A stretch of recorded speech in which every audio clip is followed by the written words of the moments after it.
ऐसी लगी है। इसको सबसे पहले हम क्या क्या ट्रेस करेंगे, कहाँ कहाँ टेस्टिंग करेंगे। तो सबसे पहला आपका टेस्टिंग चलेगा इनपुट पिन कौन सा है, कि यहाँ से किस किस पिन पे कितना कितना वोल्ट आना अनिवार्य है, और कौन सा इसका मेन पिन है जिस पे वोल्टेज नहीं आएगा तो वर्किंग नहीं करेगा। तो सबसे पहले समझो कि इस आईसी पे 10 से 12 वोल्ट 15 वोल्ट की सप्लाई मिलेगी 13 और 15 नंबर पिन पे। कितने नंबर पे? 13 और 15 नंबर पिन पे, जिससे आपके आईसी ऑन हो जाएगी। इसको बोलते हैं, कहाँ से वोल्टेज से मिलेगी? ये वोल्टेज आपको मिलेगा बाहर से, चार्जर के अंदर में किस तरह से कमांड दिया गया है यहाँ पे उसके अकॉर्डिंग होगा। ये चार्जर कुछ भी हो सकता है, किसी भी कंपनी का चार्जर हो सकता है, उसके अंदर ये आईसी यूज मिलेगा। ठीक है, अगर मान लो चार्जर तो एक ही होता है, बट आपको लगता है कि भाई इसका डिजाइनिंग चेंज हो गया, तरीका चेंज हो गया होगा, ऐसा कुछ नहीं है।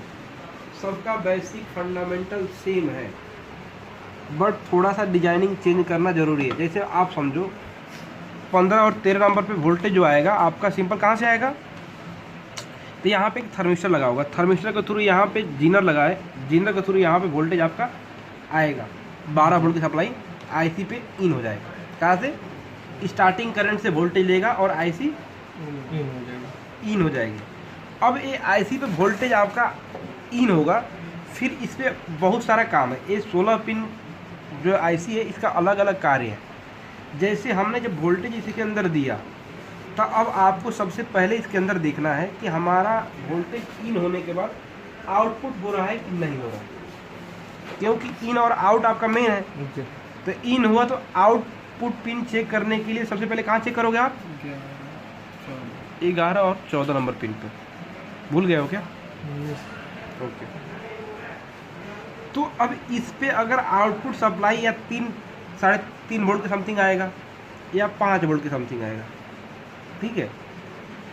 अब यहाँ पे अगर आउटपुट वोल्टेज आपका आता है तो समझ लो कि अब आपको यहाँ पे चेक करनी है कि जो ड्राइवर सेक्शन की कलेक्टर एरिया है, इस एरिया पे 12 वोल्ट की सप्लाई है कि नहीं है। ठीक है, अगर यहाँ पे 12 वोल्ट है, अब इसका 3 वोल्ट कहाँ चला जाएगा या 5 वोल्ट कहाँ चला जाएगा? बेस पे। बेस पे इसका कितना वोल्ट जाएगा? 3 वोल्ट या 5 वोल्ट।